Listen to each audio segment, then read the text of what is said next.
find your passion, it ignites you as a person. You just feel awesome.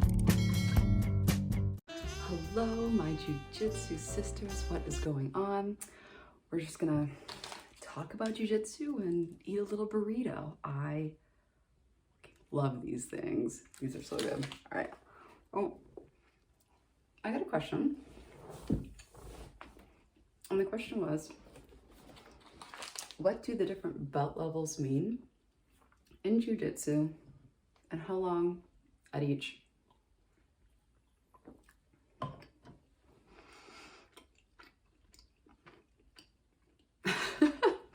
It's gonna be very difficult to talk and eat at the same time. So the question is, what do the different belts mean in Jiu-Jitsu and how long does the typical person stay at each belt? Like, what is the representative skill level?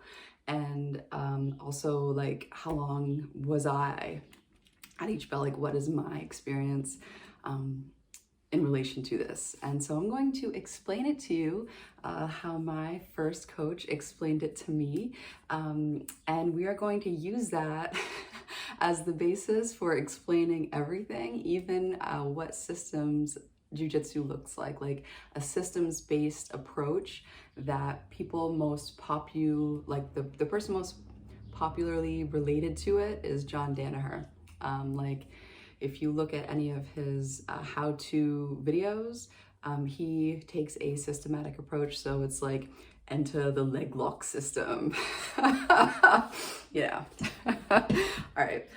So in order to understand the different belt levels, we are going to look at Jiu-Jitsu as if it were a new language.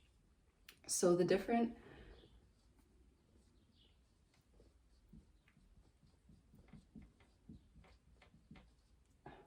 We're gonna take a little burrito break and I'm gonna be right back.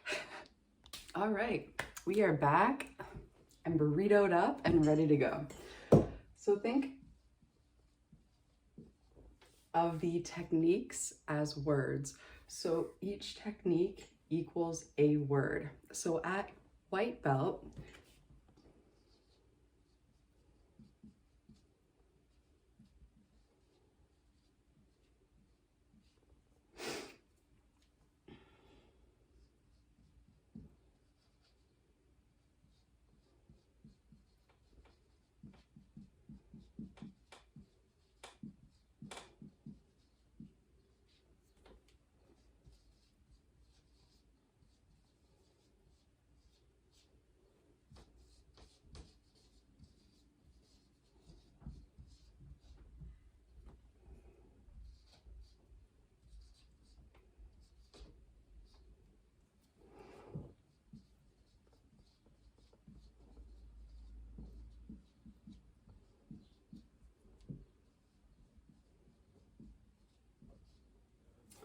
all right, so at white belt, you are learning the words to make up a sentence.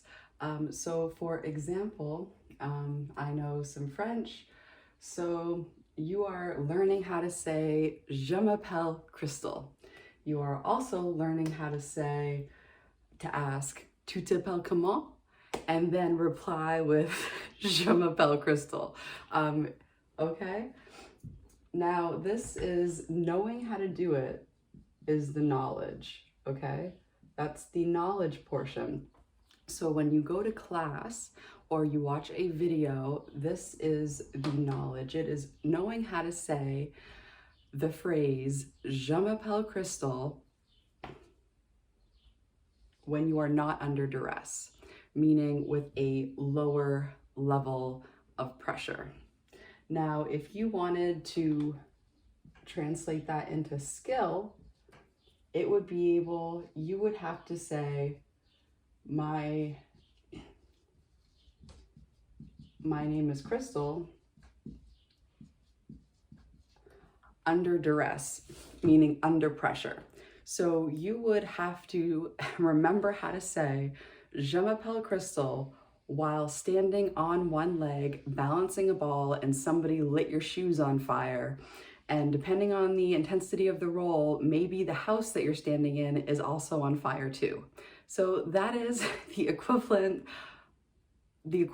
of pressure and rolling under duress. Like, it's very easy to say, my name is Crystal. The knowledge portion of it is very easy to do the techniques in class. The challenge is translating it into the skill and being able to say, Je m'appelle Crystal, with your shoes on fire, dancing on one leg with somebody trying to torch down your house. You know, like, that's a lot of pressure to be under. That is like the translatable. That's like an example of when you're rolling and somebody is actively fighting you. Okay, that is the pressure that you are going to be under. Now, as far as like white belt and getting your blue belt, white belt is by far the hardest belt of all, because you are trying to get into the sport and everything is new. White belt is tough because you literally have to survive. There are so many people that quit at white belt. It is ridiculous. So I'm here for you. I believe in you. I think you're going to get through this white belt experience, okay? And I'm going to help you by showing you this. So some different coaches will give, well, I wouldn't say give, you earn it. You will earn a blue belt under coaches different coaches require different skill levels for a blue belt. Meaning, okay, like as a white belt, my first coach was like, okay, you need to have the knowledge of all of these 300 techniques, and we are going to test you in front of everybody, and I'm going to ask you anything from these 300 techniques, and you have to perform it in front of everybody with perfect technique, and if you are wrong, then you aren't getting the stripe. And then after you get striped out, your fourth stripe, he was like, all right, it took him, he did not give out blue belts. Like, to get a blue belt from J-Jack is like quite the accomplishment. So he did not give me a blue belt or award me with a blue belt until he saw like my skills being translated, which means I had to have the ability to perform techniques and make stuff work on a mat full of savages that rolled hard as fuck, okay? Like, that's what it took me to get my blue belt. Some coaches have different standards. The schools that I have been to, like the academy, has extremely high standards to get a blue belt from this guy. He doesn't give a shit if you are man, woman, child, dog. He doesn't give a shit. You're gonna have to get your jiu-jitsu to work in order for him to give you a blue belt. All right.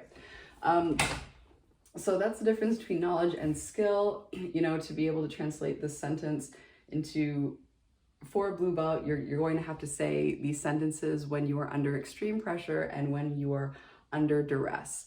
Now, so a blue belt, the knowledge for a blue belt is to be able to piece more of these words together and form more sentences, okay? And as a purple belt, you need to be having the ability to have more of a conversation. So, for example, when you see a white belt rolling with a blue belt, the conversation will go something like this.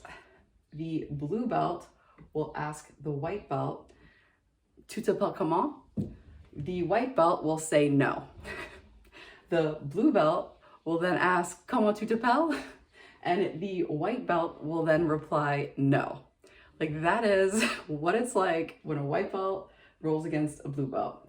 Now, when two blue belts roll together, it will be something like, "Comment tu t'appelles? Tu t'appelles comment? Comment tu t'appelles?" And you might get a right response of Je m'appelle Crystal. Now, purple belt is a conversation back and forth that is like eloquent. There are counters. There is not only saying no, but there is saying yes. But then when you do say yes, it actually leads you to agreeing with them when you didn't even realize you were agreeing with them in the first place. Like, you know, purple belt is some sneaky stuff, okay? Now, I don't even know, black belt is like Jedi mind tricks, all right? Black belt is like being able to communicate without even talking. Like, I'm not even gonna go into any further than this. But if we wanted to translate, if you are a white belt and you are like, okay, well, how do these techniques fit together? Here's a framework that is going to be very helpful for you. So think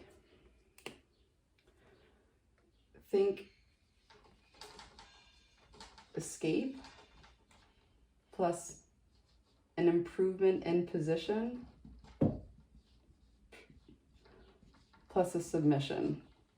And once you get better and you can do this without breaking your opponent's knee or hyperextending stuff, this would be a takedown, which lands you on the top side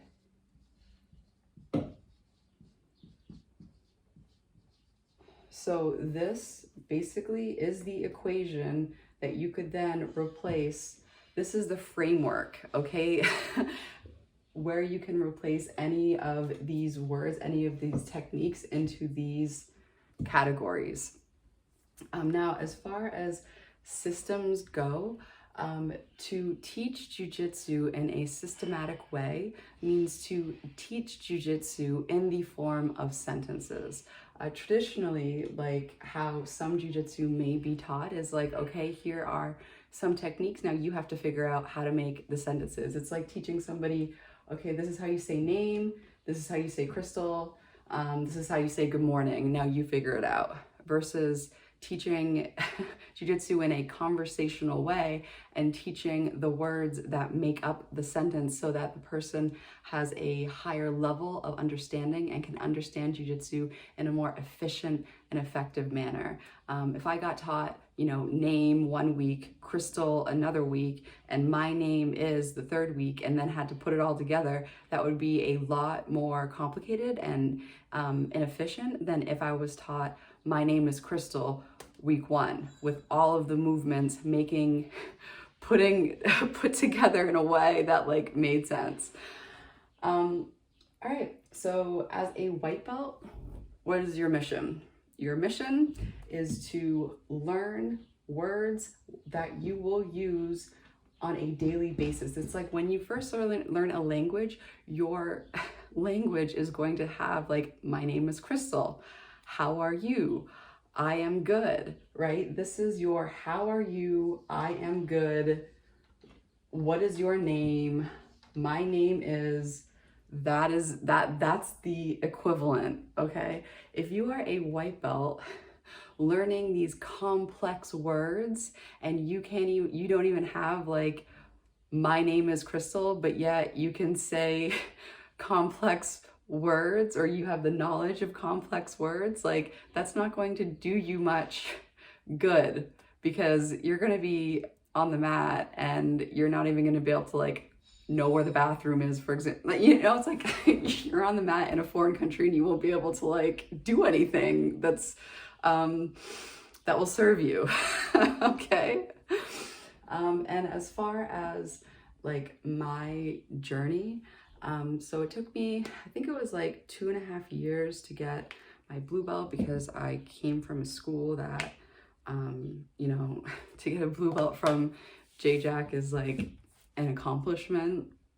And then I went to a different school for a year. I went to Boston BJJ, where for the promotion process, you have to be there for at least 2 years.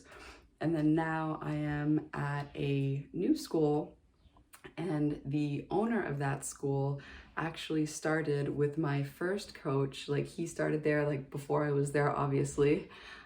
So yeah, it's been like it all came back around. So his coach, basically, Travis Stevens is his name. I'm not sure if you're familiar, but Travis will not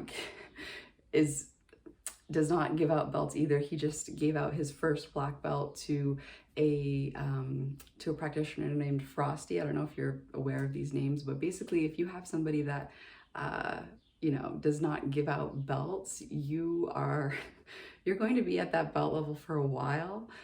So I basically got told, like, okay, in order for me to get my purple belt, my coach literally told me that you're going to have to submit purple belt men on a regular basis. So that's where we're at right now. But the most important thing, like, I've gone back and forth on belts. You know, sometimes you feel that, like, okay, I don't think this belt really accurately represents my skill. But then it's like, okay, well, the belt does not define my skill. Okay, if I put on a different colored belt, like, my confidence might change a bit. Like, if I had on a black belt, I'd be like, yeah, but then you have insecurities that come with your belt too. So the moral of the story is just focus on gaining skill. Focus on gaining skill, because what these belts are supposed to represent, they're supposed to represent your ranked skill, okay? And your belt does not magically give you skill, okay? Like, it's all in you. It's not on you. So as long as you are just working on your skill, like, it doesn't matter what belt rank you are. It really doesn't. If you're just focused on skill, like, the belt ranks were just put there because, you know, to give a little bit of a carrot, because sometimes breaking it down by belts, and some schools even break it down further by stripes, gives you something that's tangible to grasp onto. And that can be, like, super helpful, especially if you feel like you're not getting better, because progress is slow. It's like watching a tree grow. You know what I mean? You're not going to see a day-to-day difference.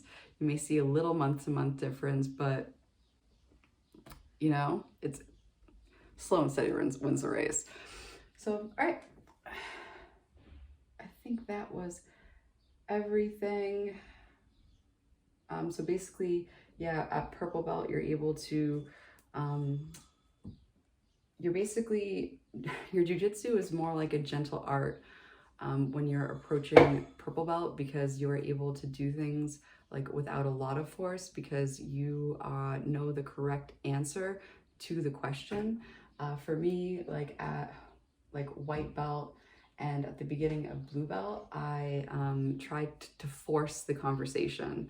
I would not let the conversation flow. It was like, I want to do this move on you, and this move is going to happen, instead of reading the situation and applying the correct move for what's going on.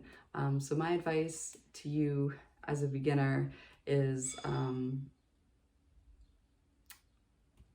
basically learn your escapes, start working on takedowns in a safe way. So know how to break fall. That's, like, the key thing.